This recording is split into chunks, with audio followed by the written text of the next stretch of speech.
के साथ बताया गया था,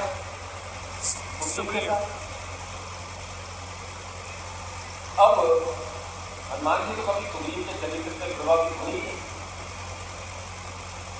हनुमान जी बन में सुग्रीव के मंत्री, और सुग्रीव कौन? ऐसा व्यक्ति जो माँ सीता की खोज में निष्क्रिय और बाली के घर से भागा भागा चलने वाला व्यक्ति।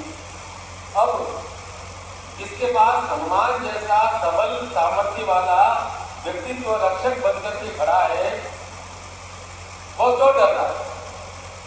एक बहुत गहरी कथा है इसके पीछे। हनुमान जी और सुग्रीव जी का मिलना कोई अनायास नहीं हो गया। हनुमान जी के गुरु कौन है बताओ? पहले गुरु कौन है? सूर्य।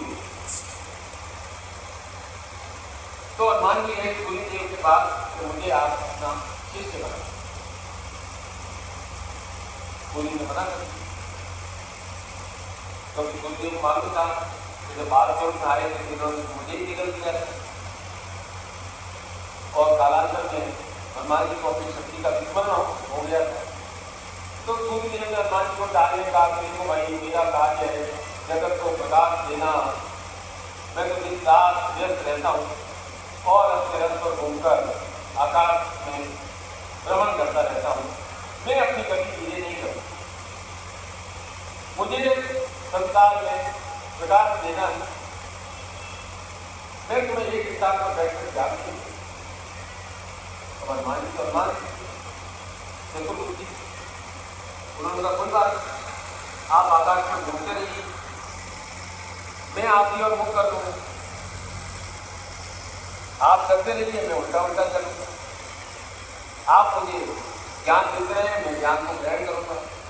हनुमान जी ने अपने शरीर को विस्तार किया और अपना एक पैर पूर्वी माला पर और एक पैर पश्चिम माला पर रखा और सूर्य की ओर मुख कर दिया, करते रहे। और अब काल में भी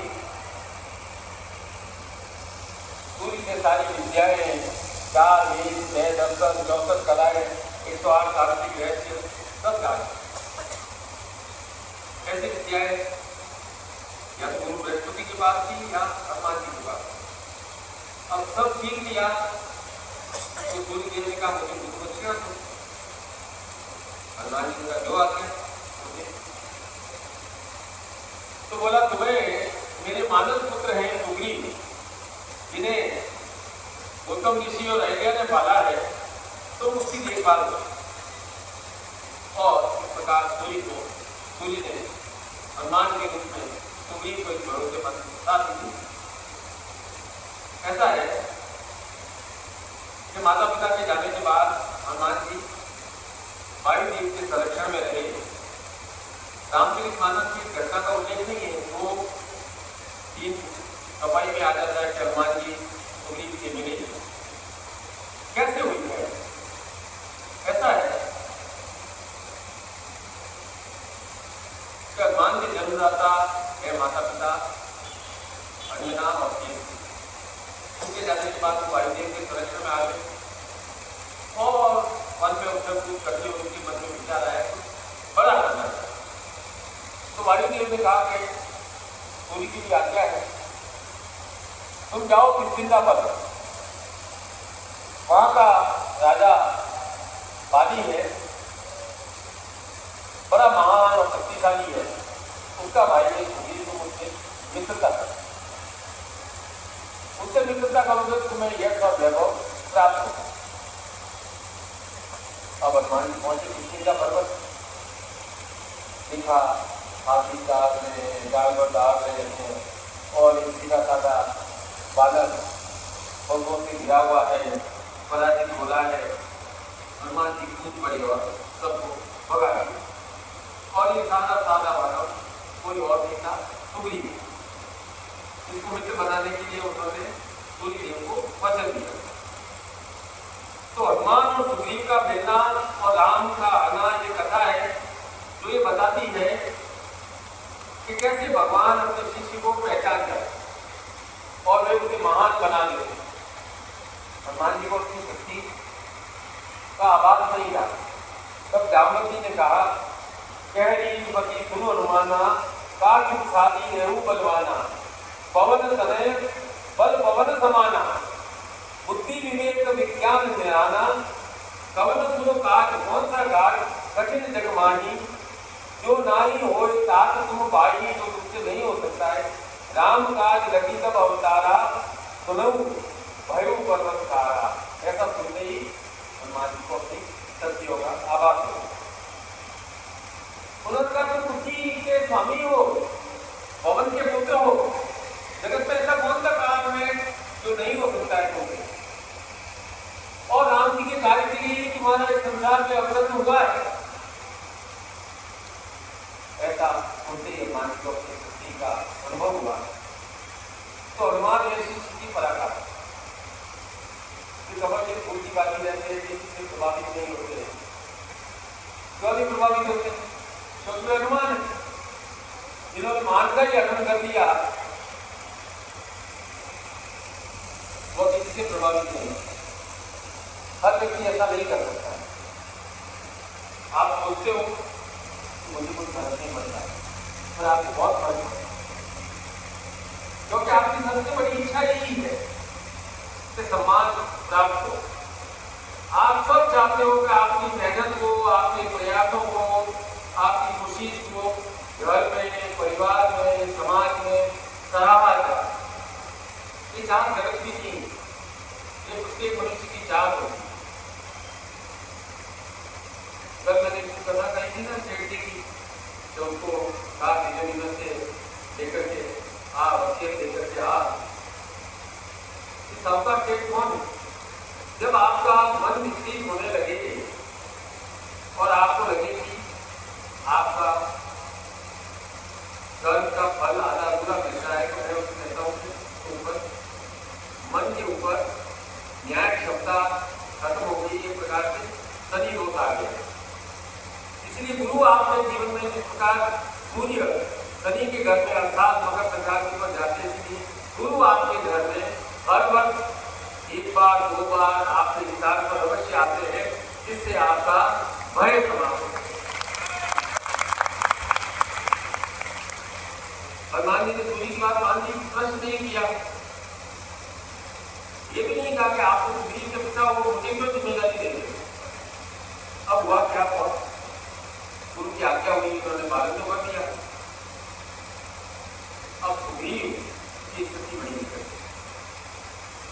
हनुमान जी ने डरे हुए सहमे हुए सुग्रीव का हर कर सह लिया, उनके खोया हुआ सम्मान प्राप्त हो गया। अब क्या हुआ? राम और लक्ष्मण ऋषि मुख पर, अब सुग्रीव तो बाली के जब से छुपा हुआ और उसकी रक्षा का भाव उनके गुरु पूरी ने प्रदान किया हुआ, क्योंकि जिसके मन में कायरता होगी वह छुप जाए, का मुझे डिप्रेशन हो बहुत डिप्रेशन आ। और राम और लक्ष्मण को धनुष बाण हाथ में लिए देखकर तो और डर गया, और हनुमान जी राम को देखते हुए पहचान गए कि यही मेरे आराध्य देव है। तब वो राम और लक्ष्मण को सुग्रीव के पास लेकर आते हैं। तो सुग्रीव ने अपनी कथा पूरी बताता है, बोला मैं भी तेरा सहयोग करूंगा, तेरा खोया हुआ राज्य दिला दिया। राम ने पूछा कोई सीता को देखा है? तो बोला एक बार मैं मंत्रियों के साथ बैठा था, आकाश मार्ग पर कोई महिला विलाप करती है, राक्षस से जा रहा था। और रामचरितमानस में ये घटना पूरी तरह से क्लियर नहीं है। ये नहीं कहा कि सुग्रीव ने कहा कि पहले मेरा काम करो, खैर राम लक्ष्मण ने सुग्रीव का कार्य कर दिया, पर ये उनका लक्ष्य तो था नहीं। अब हमारे सुग्रीव भाई राजपाट मत तो भूल गए राम जी, इनकी कृपा से ही मुझे मेरा राजपाट वापस मिला। राम ने कहा सुग्रीव ऐसा नहीं है, हमने इसकी इतनी हेल्प की, और ये हमारी बुद्धि नहीं दे रहा है। लक्ष्मण ने कहा ऐसे मूर्ख को अभी सजा दे। जिस बाण से आपने बाली को मारा था ना, उसी बाण से सुग्रीव कभी कर देते कि ये कभी कहते हैं लुगला है, हमने इसका काम किया और हमें कोई सहयोग नहीं दे रहा। राम जी ने कहा लक्ष्मण, शायद व्यक्ति के सामने पराक्रम मानने की आवश्यकता नहीं है, तो मुझे पराक्रम थोड़ा अपना पराक्रम दिखा ही दोगे तो ही सुग्रीव हाथ जोड़ करके आ जाए। और जैसे ही लक्ष्मण के पराक्रम को देखा, सुग्रीव ने कहा प्रभु राम प्रभु राम प्रभु राम, आपका क्या कार्य है, मैं तो भूल ही गया था, राजपाट में सब चल रहा था। तो ज्यादातर लोग सुग्रीव की बात है, जब उनकी गलत होती है तो हिंदी और गलत करने की तो और सुग्रीव आपको बहुत मिलेंगे, हनुमान नहीं मिलेंगे, सुग्रीव बहुत मिलेंगे। जब ऐसा हो तो आपको अपना पराक्रम दिखाना पड़ेगा, अपनी शक्ति दिखानी पड़ेगी। कि समय पर सहयोग नहीं दे तो आपको अपना पराक्रम दिखाना पड़ेगा। शक्ति नहीं दिखाओगे तो न मित्र अनुकूल रहेंगे, न शत्रु तो प्रतिकूल है ही। तो ये पराक्रम का भाव हर समय रहना चाहिए, बार बार बंद नहीं करना है। एक पराक्रम का भाव अवश्य होना चाहिए। और गुरु सानिध्य में केवल प्रेम ही नहीं मिलता है, केवल भक्ति ही नहीं मिलती है, गुरु की सानिध्य में शक्ति भी प्राप्त होती है, बल भी प्राप्त होता है, पराक्रम भी प्राप्त होता है।